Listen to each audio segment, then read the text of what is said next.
Hey guys, Super FPV here, back here with another video. And before we start with this one, remember to subscribe so we can get more content just like this, and let's get on into it. So today's video is a little different. It's not going to be like the normal ones. It's definitely not meant for the more relatively experienced people out there with FPV drones. This is definitely more geared towards super beginners, because this is a video on how to actually wire up your entire FPV drone and really get everything set up. So this is a very super beginner basic video. I've done a lot of extensive YouTube research out there, trying to see what the best beginner FPV videos were, and I had to go through all that too, but there wasn't any sort of like super basic dumbed down videos, and this is what that is. It's a great precursor to my next video, which I have coming out about my budget build. So yeah, stay tuned for that, and let's get started. So this right here is the Mamba F405 flight controller, the Mark II, I believe. This is the flight controller stack that I recommend every beginner to actually get, because I don't recommend people actually getting 4 individual ESCs soldered to a PDB board and the PDB board to a flight controller. That's a lot of extra work that I do not recommend any sort of beginners actually going through with, because that's just so much extra work, so much extra stuff you got to learn, a lot of extra soldering. Most of these people who actually build their first FPV drones are really beginners with soldering and everything. So that's just a whole extra level of complications, and this is a great budget FPV stack. The Mamba F405 Mark II stack comes with the flight controller, and underneath that it comes with an ESC as well, and we're going to talk about how to wire both of those things up, motors, the XT60 plug, tracer if you have tracer, or crossfire or whatever it is, or XM Plus, and even a GPS. I'll show you everything, and let's get started. So we're going to start with the 4-in-1 ESC. This is the easiest place to start. I would 100% recommend you start with the ESC and then go on to the flight controller, because then especially if you're new to soldering, you can start practicing your soldering skills with the bigger pads before you get to the smaller ones. So let's start with the bottom of the ESC right here. You have a plus sign and a negative sign. Do not confuse the two. Sometimes the negative sign is on the left, sometimes the positive sign is on the right, so be aware of that. So with your Mamba F405 Mark II stack, you usually get 2 wires, the stack obviously, and an XT60 plug. Right now I need you to take out the XT60 plug and the 2 wires. If you do not have an XT60 plug or the wires, I'll link some in the description for you to buy. Usually stacks come with it, that's why I recommend getting a stack. Yeah, so get those wires out. The red and black wire are not randomly colored. There is a purpose for those colors, just so you can denominate which pole you're putting each of the wires on. So the negative wire, the negative side right here, is almost universally the black wire, and the positive side is almost universally the red wire. So I would suggest you follow that universally known thing by actually doing negative pad having the black wire and the positive pad having the red wire. The same goes with the XT60 plug. The XT60 plug has a flat side and a rounded side, and that's not random as well. The flat side is almost universally positive. If it doesn't have a little denomination on the side or a little marker on the side, just know the flat side is the positive side, therefore it's going to have the red wire connected to it, and the negative side is the rounded side, therefore it's going to have the black wire connected to it. And here we have, I'm gonna yeah, there we go. I put the little lines down there just so you know that the negative side has the black wire going into the rounded side of the XT60 connector, and the red wire is on the positive side going into the flat side of the XT60 connector. Keep in mind that you need the female end of the XT60 connector, because that's how you connect your battery, because the battery comes with the male side actually pre-done and everything. Yeah, so a helpful tip with this, I would suggest you solder the XT60 connector alone first, and then heat shrink the solder joints, and then solder it onto the ESC. So I would say solder the wires directly onto the XT60 connector first, and then solder the wires onto the ESC. So yeah, congratulations, you just provided the plug thing that gives you power to the ESC. So congrats on that. So the 4-in-1 ESC has 4 sets of 3, just like I said, and you want to put each of the 3 wires of each motor onto one of the pads. As of this moment, the order does not matter. The order will matter at the very end when we actually load up Betaflight and connect into Betaflight to see if each of the motors are spinning in the right direction. If the motors are not spinning in the right direction, you just take one motor wire out, switch it with another motor wire,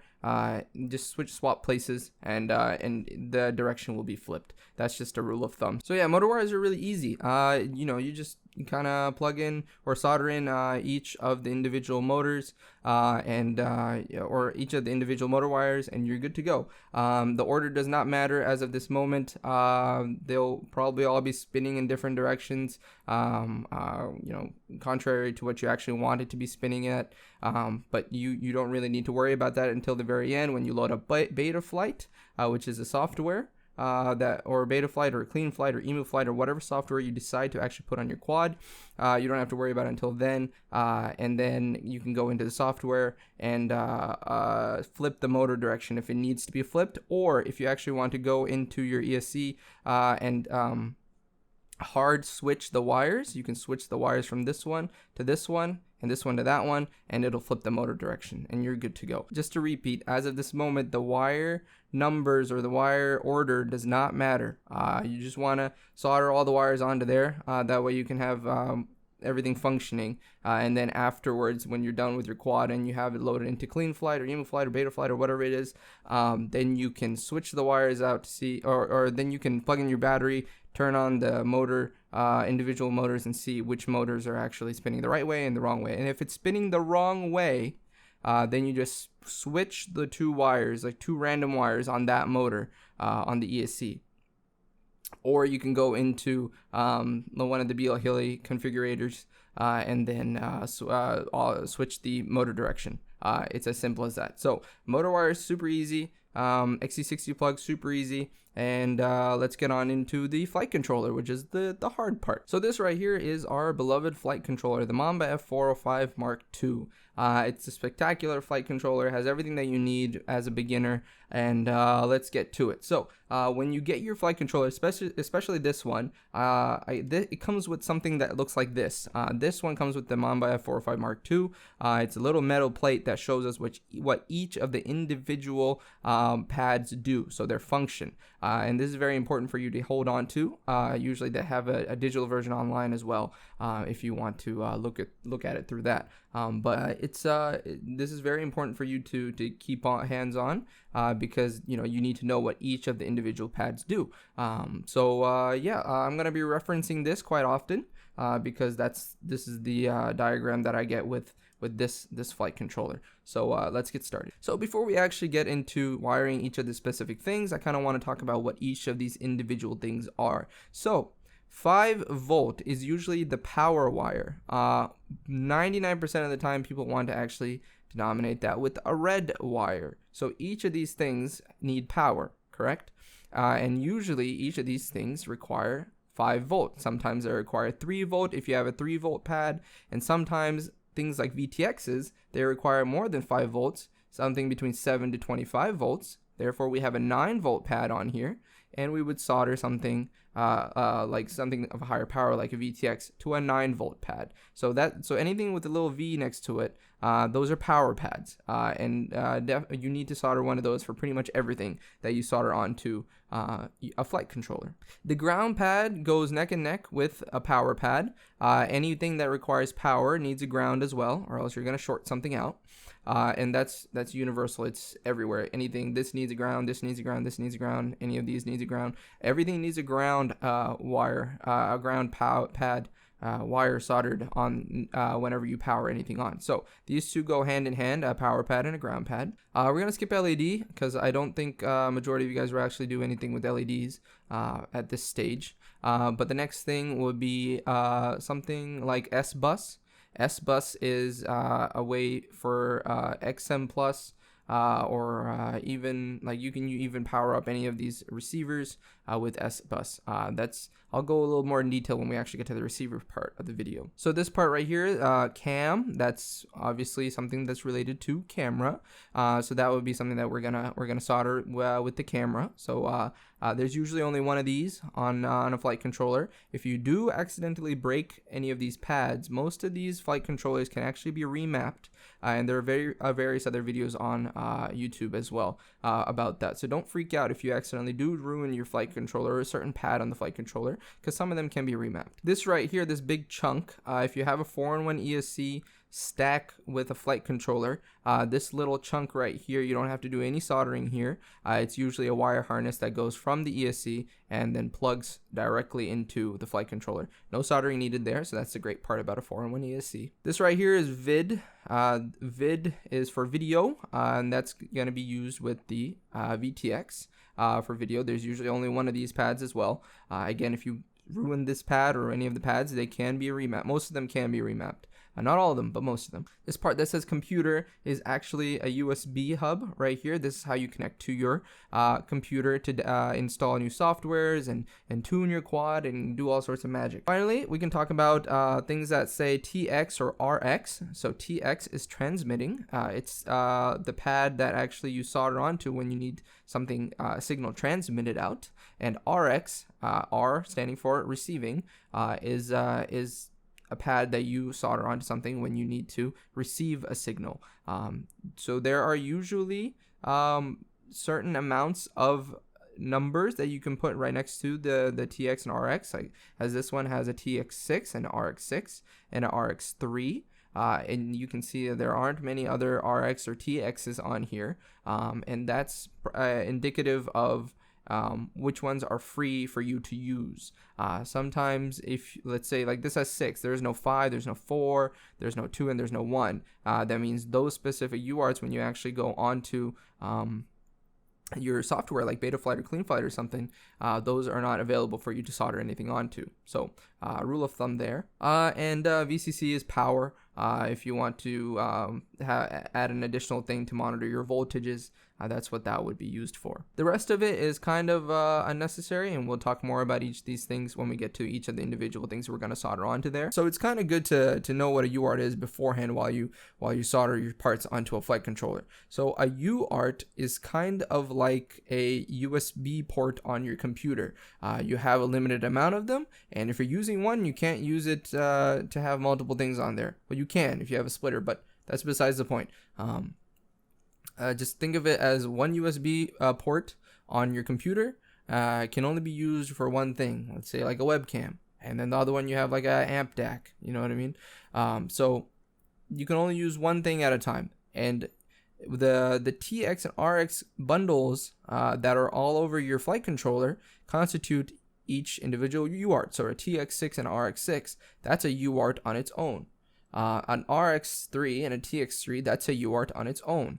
Again, if you use TX3, you have a USB plugged in, therefore you can't use TX3 and RX3 down here for something else. Okay, that's just a basic thing that you have to understand. S-Bus usually is a UART2, so that's why you don't have any UART2 pads on here, because that's technically UART2. UART1 is, don't touch UART1. UART1 is how you connect your thing to a computer, and a lot of stuff that I don't understand. Just don't use UART1. There is no such thing as UART1.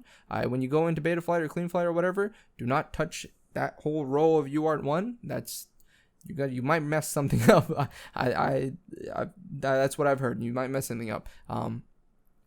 How do you know which UARTs are available without actually loading into a Betaflight or CleanFlight? You have on the other side of this, if you have the Mamba F405 Mark II, on the other side of this, it tells you what each of the individual UARTs do. So that's pretty helpful with the Mamba systems. But if you don't have that luxury there, just do a quick Google search. You'll know for your specific flight controller what each of the UARTs are denominated for. So that's just a helpful thing that I feel like you should have in your brain while you plan out your whole flight controller build or soldering just map everything out. So yeah, so let's get started with the camera. I feel like that's like a really easy thing that you can do. That way you feel like you accomplished something in the beginning when you first solder out your flight controller and everything. This is a very easy thing to do. So a camera has only really three main wires that are of main importance. The power wire, which I told you is either 5 volt or 9 volt or some other voltage. Usually 99% of the time a camera is 5 volt. And then a ground wire, because they go together hand in hand, like the power and ground go hand in hand. And then there is a third one, which is cam, and I showed you the cam pad, right? So it's as simple as that. So right now we have the cam pad right here. This is the cam pad, right? So we have this, usually it's a yellow wire or like a light pink wire or like a white wire. You'll know when you actually plug in the wire harness into the camera slot, like the little slot on the camera. You'll know which one is for it, because usually there is a little marker on the side, as you can see on this one. There's markers on the side. So whatever wire is responsible for camera, you want to solder that to the camera pad, correct? The next part is the power. For this one, we have a 5 volt pad right here. So therefore, we're going to take the power wire and solder it onto the power pad. And what goes with the power pad? Hand in hand, there's the ground wire. And the ground pad is right there. Easy as that. It's as simple as that. That's the easiest thing. The camera is the easiest thing, and you have just completed that. So great. So the next simple thing is the VTX. This right here is a Rush Tank VTX. It's one of my favorite VTXs. It has a bunch of wires actually. Usually it has the 7 to 25 volt wire. It has another 5 volt wire that's sticking out right on it as well. It has 2 ground pads, or 2 ground wires that come out of it, and it also has the video wire that comes out of it, and either a smart audio or a IRC tramp wire that comes out of it. Sometimes some VTXs do not have this, like TBS smart audio or IRC tramp, but this one does. And if yours does, we're going to be using like if your VTX has all those wires, we're going to be using 4 of them. We're going to be using 4 of those wires out of the 6 or 7 that I talked about or mentioned. We're only going to be using 4 of the wires. So some of the wires that you're not going to be using, just tie it up in a knot and put it away. Don't let there be any sort of like wire that's like not in the heat shrink be sticking out, because that could cause a short. So you want to tangle that up and tuck it away. So the next wire I'm going to solder on is the power wire. If you have multiple red wires on your VTX, choose the one that doesn't say 5 volt. Because that 5 volt wire is sometimes used to power your camera. So alternatively, if you do not want to power your camera like this, from your camera to your flight controller, you can take that 5 volt wire and actually solder it to the other 5 volt wire that your VTX has. You can do that as well if you don't have any spare 5 volt wires. So again, I'm going to reiterate, the red wire that has 7 to 25 volt or something that's not 5 volt, or even if you have a 5 volt wire, look at your manual to see which one it corresponds to actually giving power to the VTX, and not external power from the VTX out to something else. So for my case, there is a thing that says 7 to 25 volt, and I'm going to use that wire and power it to the 9 volt. If it only says 5 volts on your VTX, there's 2 5 volt outputs or whatever. If there's only a 5 volt output, do not solder it onto a 9 volt pad, solder it onto a 5 volt pad. That way you get the proper power and you're not overpowering it and potentially burning out your VTX. So what goes hand in hand with the power wire? That is correct, the ground wire. Therefore, we're going to use the ground wire and solder it onto the ground pad. And last but not least, you will have the extra wire. If your VTX is fancy enough, it will have an extra wire for smart audio or IRC tramp, and you want to use that wire and solder it to one of the TX pads. Usually there's a TX pad right next to the vid pad for smart audio or IRC tramp. That way you can control your VTX through software, and you don't have to physically go onto your VTX to press multiple buttons on there and actually change the output signal or strength. So like the video channel or strength. So that if yours has an extra wire for IRC tramp or smart audio, solder that onto one of the available TX pads. Okay, do not solder it onto an RX pad because that won't work. Solder it onto a TX pad. If your flight controller does not have enough of these UARTs, like TX3 RX3s, then you can use one of the LED pads sometimes to remap it to accommodate an extra UART. That's a whole different tutorial. There's a lot more information that goes on with that. So you're probably gonna have to go to a different video for that, for someone to explain that better to you. Obviously, Joshua Bardwell probably has a video about it. He has a video about everything, so you can go watch his videos on that. But for now, if you have the right amount of TX3, RX3, or TXs and RXs, solder the pink wire, or in my case, the pink wire, which is a smart audio wire, to the TX3 pad. So that is the camera and the VTX. So congratulations, you just finished the two of the main components of an FPV drone. And let's go on to the next most important part of the drone, the RXs. So the receivers. This is the main way you control your quad. This is how your controller actually communicates with your drone. This is how it receives its signal and tells the quad to do whatever it is that you want it to do. So let's get started with that. And the first one that I'm going to do is the XM Plus receiver. This is almost universally, like almost always everyone in the beginning has an Frsky product and flies with Frsky XM. Now, that's why I'm showing it. I know there's Jumper TX, like they have different RXs and everything, and if you buy like a TBS Tango that has a different RX and stuff, I know there are multiple different ones, but for the sake of this video, I'm going to do XM Plus.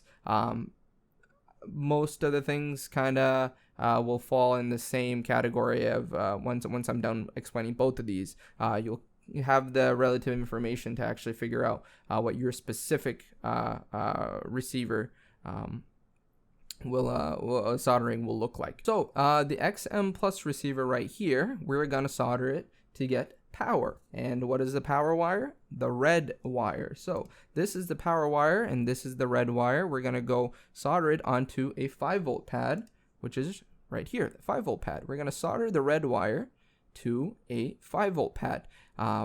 Usually receivers do not need anything more than 5 volts, so please do not solder it onto a 9-volt pad. Do not solder it onto a 7-volt pad. Do not solder it onto anything that's not 5 volt. So I would suggest you solder it onto a 5-volt pad. And what goes hand in hand with the red wire? That is correct, the black wire. And therefore, we're going to solder it from the XM Plus to a ground pad. You guys see sort of a pattern going on, right? You got to have a red wire and a black wire for pretty much everything, and then a respected wire after that that denominates whatever function that the thing that you're soldering on actually has. So in this case, there is an S-bus wire for XM Plus. S-bus. This is how the signal gets from your controller to the receiver, and the receiver to your flight controller. This S-bus pad, there's usually only one, and it's used by, I think, like UART2 in this case. You got to look at which specific UART you're going to be using for S-bus, and then you want to toggle it on Betaflight, and that's a whole different video. The software side is a whole different video. This is strictly how to actually wire everything up. So for XM, you definitely want to solder it from the S-bus pad on the receiver going into the S-bus pad on the flight controller for XM. For Tracer, we're going to talk about right now. For Tracer, it's a little different.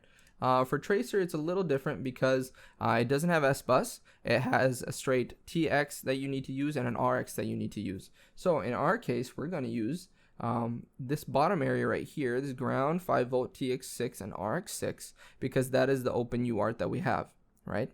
Because we used TX3 up here as an open. So the TX and RXs aren't open anymore because you're using it for the VTX, correct? Let's see how do we wire up the Tracer unit. I made a whole video about Tracer, and I talked about how to wire it there too. But for the sake of this video and for the sake of actually covering receivers that don't have S-bus, and actually have a separate TX and RX that you have to wire up. Let's talk about tracer. So the first wire that I want to solder up is actually the red wire. Just like always, we want to actually power everything up. We're going to power it with 5 volt. We're going to go straight here into the 5 volt pad.